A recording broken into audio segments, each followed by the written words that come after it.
Yamila Harris, welcome to the podcast. Hello, John. Thanks for having me today. It is a pleasure to be with you. You're joining us from the Orlando, Florida area. I'm south of Salt Lake City in Utah. And we've been preparing for this episode for a while. It's a pleasure to be able to sit down with you and have a nice conversation. Today, we're going to be talking about and really exploring the art of the possible. As we were preparing for the episode, that was one of the things that you included in, some talking points. I thought that is perfect. I just love that framing, and I think it fits really well with the arc of your career, which we'll be exploring together today. As we get started, I wanted to share Yamila's bio with everybody. Yamila is a dynamic global IT executive, board member, public speaker, and mentor with 30 years of leadership experience across multiple IT and business disciplines, including service delivery, organizational change management, workplace services, and end user experience, contact center technology services, and healthcare innovation. She started her career in healthcare as a pioneer of early web-based EMR and managed healthcare software solutions. She has since spent much of her career leading cross-functional, cross-industry global teams and driving innovation at transformational companies, including Dell, HP, Hewlett Packard, Enterprise, and Atos. I think I'll pause there. I could go on and on because you've done so many cool things, but I'm going to pause there and let you take over. Is there anything you would like to highlight or draw attention to from your background, your personal context at the outset, or we can also just get into that as we go throughout the conversation? I was going to say, well, that was already kind of a mouthful. I feel like, yep, we're done with our 30 minutes now. Just kidding. So I think that there's, what you hear in the bio, which is a lot of the professional components of it, but outside of kind of the day-to-day, I keep pretty active as well. So for me, kind of the reason why we go into our professional careers is make sure that we are working to live and giving back as well. So I do quite a bit of work with nonprofit organizations. I'm on the board of the Hispanics and Technology Executive Council, and am a real advocate for, women in technology, minority groups that are looking for more visibility as well, and helping to really highlight and promote them and advocate within their career journeys as well. And then literacy in every one of its forms, because even when you think about technology and you think about software development, it is a form of literacy. It is a language. But reading and understanding language and culture at a very young age, to me, really sets the tone for a lot of what can be success or failure as you look at the rest of your career path. So I started as a reader at a very young age, had, a mom that, while she did not speak English, or, early on, learned English. And as she was learning English, would read us the stories along, with her. And so that love of, reading and language is something that just inherent in myself and my siblings from a really early age. And I'll kind of stop there, and we can go in the direction you want to go, John. Yeah, well, thank you so much for that. The color background a little bit, but we're actually going to dig in more, and I'd love to just learn a little bit more about your upbringing and personal life as it's laid a foundation for the many life and career successes that you've had. And like you said, we work to live, we don't live to work, and there are so many important issues and so many important people in our lives, that hopefully we're doing meaningful, fulfilling work that has an impact. But let's also not forget that first and foremost, we're here, for our loved ones, and we're here, to enjoy this world and to enjoy all of it, not just work 24/7, right? So let's start with your upbringing and a little bit about your personal life. So I know, for example, you grew up in South Florida. Things like you're a Star Wars fanatic and sci-fi and all those sorts of things. They may not directly relate to your current IT kind of expertise and background, but you started working at a young age. I did, yeah. You know, So and you're I helping out started with the working. family. Yeah. Tell Yeah, us more yeah. about that and how that shaped you. Yeah, so absolutely. I think a lot of that early part and that upbringing really translates into my leadership style today. So definitely worth kind of digging into. As you mentioned, I grew up in South Florida. Yes, I'm in Orlando now, but I haven't only been in Florida.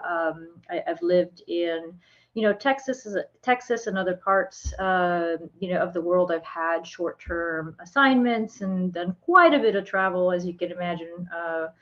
As an IT executive. But growing up in South Florida, I think that one of the nice things is that was a really big melting pot. So I was exposed to a lot of cultures very early on. Grew up in a household that was multilingual. So both of my parents are of Cuban descent, so they're born in Cuba. So I grew up also with that heritage, Hispanic heritage being a real big part of our upbringing. Funny enough, community is a big aspect of the Hispanic culture. And, literally we lived on this one street, and on the following street I had both sets of grandparents that Hmm. were diagonal for from each other, and we would come back from school, and there was always that sense of family, that sense of community, and going out and uh, I will admit we used to play our grandmothers against each other to see which one would had the better meals after school, see which house we went to. But yeah, it was fun. I am the eldest of the girls that was born into the family, and so almost inherently I became kind of that pseudo mother figure. So played a big role in helping to set the tone for not only my siblings but all of my cousins that were in the area as well, and we were all pretty close knit. So I had that added component of really being the person that was setting the example, and I took that quite to heart, and making sure that I was setting a good example. um, my father, when I was probably around 11, 12 years old, kind of stepped out of the picture. My mom, who hadn't known anything other than being a housewife and got married at a very young age, at the age of 15, Mm. really was the one that became the resourceful one and stepped up and taking care of the household and three kids. And when she started to have some health challenges around the age of 14, I really stepped in and started working as well. So I was at a very young age, I think it was like 15 going on 40, right? Hmm. So helping to take care of the family, helping to take care of my siblings, um, and that in part kind of set that mindset of um, the art of the possible, right? Because for me, I never really stopped. I've always been someone that asked a lot of questions. I'm super inquisitive, and to a certain extent, when it came to authority, not that I had a disregard for authority, but I had no problem in questioning authority as well, right? So my parents had always taught me to, make sure that, you're not just blindly following. Make sure that you're asking questions. Make sure that you're paving, a path. And so it Hmm. was kind of interesting that, I grew up with this mindset of you can do anything that you really set your mind to, but you also have to put the work into it and make sure that you're putting that effort. So I always did ask a lot of questions, and going into the workforce, it's something that translated into that as well. So I got a lot of opportunities. Um, you know, it, while a lot of the opportunities I got were organic, I also did a lot of the things that nobody else wanted to do, right? Mm-hmm. I wasn't afraid of saying, yeah, I'll try that. I'll give it a shot. Yeah, I haven't done that before. Or, hey, a new challenge, I'll go ahead and I'll do that. And I think that the era that I was kind of born in, and kind of grew up in, where technology was really just coming into focus. I mean, this is before the World Wide Web and before IT was even a thing, right? Because had you asked me when I was 12, 14 years old what I wanted to be when I grew up and whether I wanted to be in IT, I didn't even know what IT was. IT didn't really exist. Yeah, Um, I wanted to ask about that. So, yeah. so the whole, and we're in the middle of it now too with disruptive technologies. Like there are Mhm, mhm. careers and whole industries that we haven't even probably conceived of yet, right? That Exactly. will Yeah. exist in another 5 or 10 years, and you may have faced some of that just with IT, and you may never have imagined as a teenager that you would end up as an IT executive. But Yeah. did you ever, like at that young age, and you're working and you're helping contribute to the family? You're taking on a lot of responsibility. What did you kind of think of in terms of a career, or was that even on your mind at all at that point? Yeah, yeah, no, absolutely. Yeah, but I think for me, it's always been a lot of, I've always wanted to do everything, not just one thing. Yeah. And so when I was young, I think everyone expected me to be a lawyer just because I liked to question things, so regularly. But I was always very rational about the way that I approach things, too. Persistent, rational, but the argumentative side was definitely there as well. But I wanted to be, I mean, you name it. I wanted to be a Disney animator. I wanted to be a forensic scientist. I was Mm. fascinated with forensic science. I wanted to be a professor, but very specifically, I wanted to be a professor of children's literature. Mm. I like to write short stories, kid Yeah. stories, and I like to illustrate them. And so, you know, when I did become an IT executive, or as my career evolved, it was kind of interesting that I still took aspects of all of those things that I loved, and I found ways to weave those into my day to day. So when you think about life as an executive, I definitely have to use those skills that you would use if you were, a lawyer or an attorney. I have to be able to communicate very effectively. Have to be able to influence and mediate.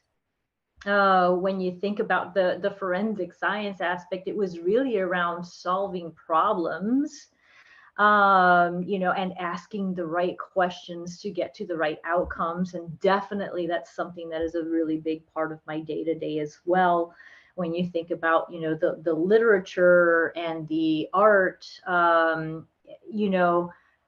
it's one of the things that's given me an advantage in technology, is I've got the left and the right brain, right? I really bring the creative aspect because I love kind of the asymmetrical things versus the symmetrical things, and that typically is not as congruent when you think about technology, right? And so adding those aspects to it, but I've been able to add that flavor of all of those things that I wanted to be or considered when I was a kid into life, in IT or in technology.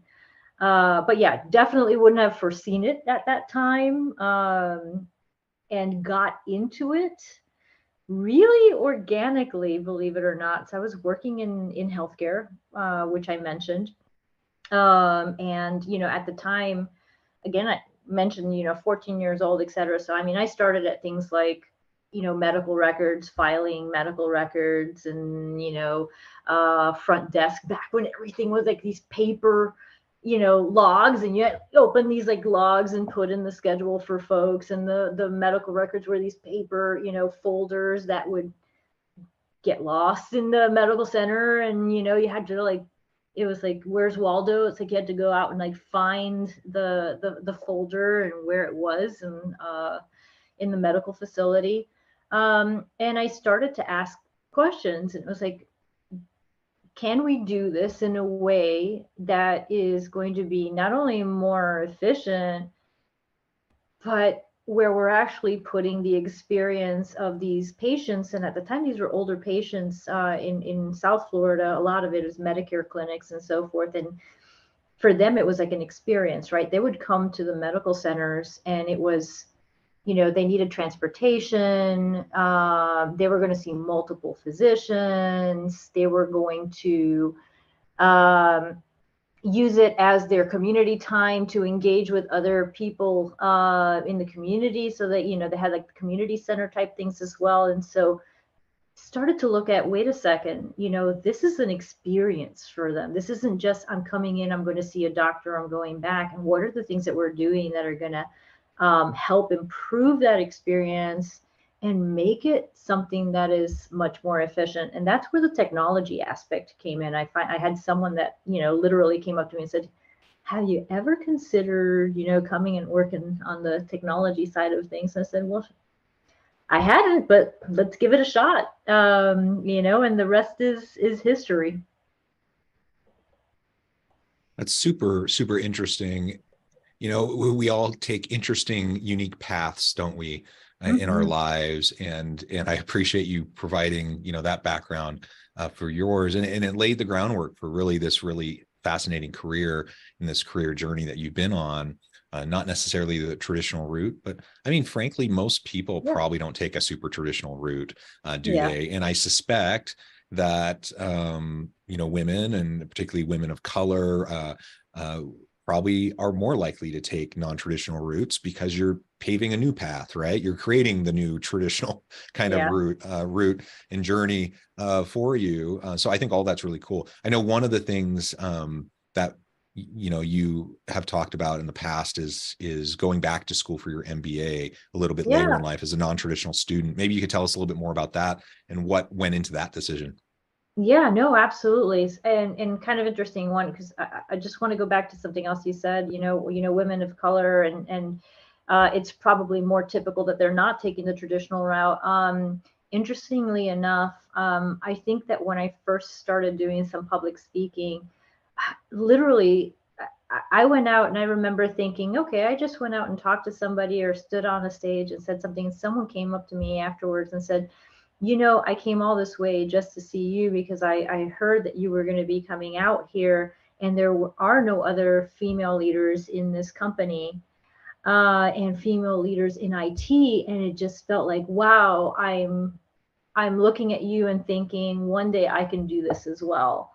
And when I talk about kind of my history, it also gives people that space to kind of realize you don't necessarily have to follow one path in order to get to your destination, and the typical trajectory is not, it doesn't typically have like a perfect, slope or slant, right? It's these ups and downs that kind of take you along the way. And there's a lot of times, lateral movements, downtrends, uptrends, etc. But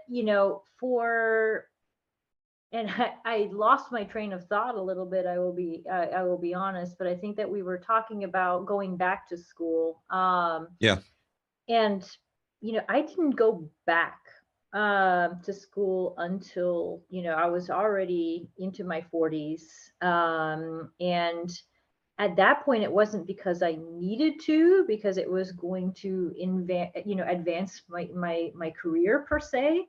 It was something that was a meaningful achievement for me. I've always believed that it is important to continue your education, and there's many ways to continue your education, right? But for me, it was really, I've gotten to this point where I want to be able to go back, and I want to be able to potentially unlearn some of the things that I've learned, get put into an environment where I'm challenging some of the perspectives and maybe even some of the baggage that's been built over the years, just, you know, from learning and experience one way, right? And so it was great, honestly, to go back to school. It was incredibly meaningful to me personally. And after encouraging everyone else in my family, right? Because I mean, I fought for my sister to go into higher education. I helped to pave, you know, that way for her financially, et cetera, right? And with any support that I could, it was great for me to be able to go back and live out what I was, you know, helping my siblings to achieve as well. You know, and my sister is an incredible educator now. And, you know, I am so incredibly proud of her. Yeah, that's tremendous. And it also illustrates, again, the non-traditional path. Like you said, you didn't really even need to go get your MBA at that point in your career. You're already a successful executive. It's more for self-fulfillment and development, Yeah. right, at that point, which I think is great too. You know, I did more of the traditional educational path myself, you know, in my young, you know, late teens and 20s and going through my schooling. But my wife is a little bit different. You know, we both were in college for undergrads around the same time, but then she did her master's degree a little bit later, and then she finished her doctorate just about a year and a half ago, you know, as she was approaching 40. And you know, part of that is just because of life and because of other family context and whatever, but she still has a really bright career ahead of her with that education.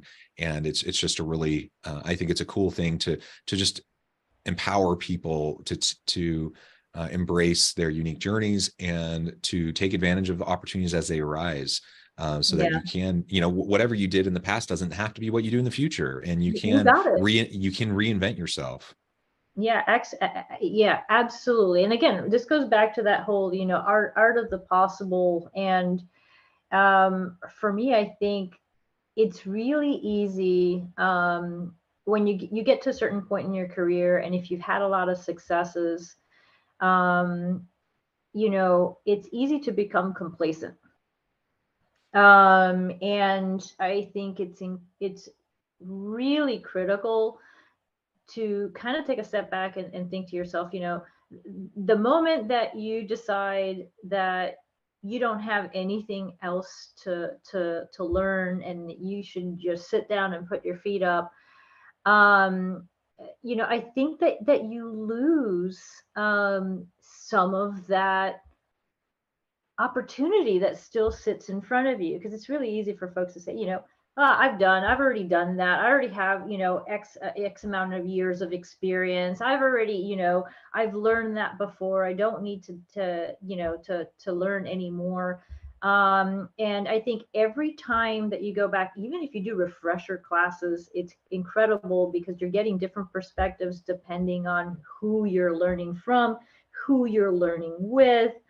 And like I said, I think a big part of it is learning when to unlearn. Yeah. You know, certain things really comes into play as well. Because I mean, if you've been doing something for 30 years and you haven't taken that opportunity to kind of take a step back and say, well, this is, or you keep on saying, well, this is how I've always done it, and if it ain't broke, don't fix it. A lot of times it's like, whoa, wait a second. Let me try and take a look at this from another lens or another perspective. I also think that's the beauty of diversity in every one of its forms, right? When you think about diversity of thought, of experience, you know, gender, race, etc. Yeah. It's that friction or that dance of multiple perspectives that really pushes you to make change, drive innovation. You don't have innovation if you don't have some challenge in terms of perspectives. Yeah, absolutely. Well, this has just been a really fun conversation. I know we could go on and on, but I note the time. I need to let you go here in a few minutes. I've thought before we wrap up, if you can share with the audience how they can get connected with you, find out a little bit more about your work, and make that personal connection, and then maybe close by just talking a little bit more about how we can help others around us realize and achieve their potential. I know that's a passion of yours. What are some of the things that you're doing in that space, and how can we all help lift those around us to do the same? Yeah, absolutely. So, any of the viewers or listeners are welcome to get, in touch with me. I'm a pretty avid LinkedIn user, so it's probably the easiest way to get in contact with me. And I think, John, you've got that information that you can share out with folks. So I think that's probably the easiest way to reach out to me. And I'm pretty responsive there. I think that, going back to the art of possible, I did want to go back and make sure that we're just underpinning where that comes from, as well as, for me, remember, whether you're in a leadership role or you're not in a leadership role, being a leader isn't about a title. It's about what you're doing at the end of the day. The art of the possible is about really realizing that impossible, it's only ever a speck in the giant spectrum of of time. It's just a moment in time, and anything that you think is impossible will at some point become possible. It's just a matter of time, effort, etc. And so be on the side of the folks that are driving the change and making things possible. Why not, right? So that would be one bit of encouragement. And again, going back to you don't have to have a title to be a leader. There's this concept that we talk about in HITEC. It's push up and pull up. So every single one of us as individuals can be an advocate, can be a representative, can be an ear that can listen, even, right? So do what you can to push up and pull up. Look at not only ERGs within your company, so employee resource groups. Find ways to explore opportunities to connect outside, to external, either professional or community networks. But there is an opportunity for everyone. And if I had to say one last thing, and this I learned, and so I know for a fact, because I hear this from people all the time, well, I just don't have the time. I, at the point when I went back to school for my MBA, not only was I doing the MBA, I was already an IT executive. I was traveling 80% of the time and working with a portfolio of clients that was very demanding. And in the middle of that, I also, switched companies. And so what I will leave you with is, if you really want to do something, you will find a way to make the time. And again, I was working on the board of directors. I was giving back to the community. So if you really want to do something, you will find a way to make it happen. Understand your priorities and find ways to prioritize those. I love it. Yamila, this has just been a real pleasure. I encourage the audience to reach out, get connected, find out more about what Yamila can do for you. And as always, I hope everyone can stay healthy and safe, that you can find meaning and purpose at work each and every day. And I hope you all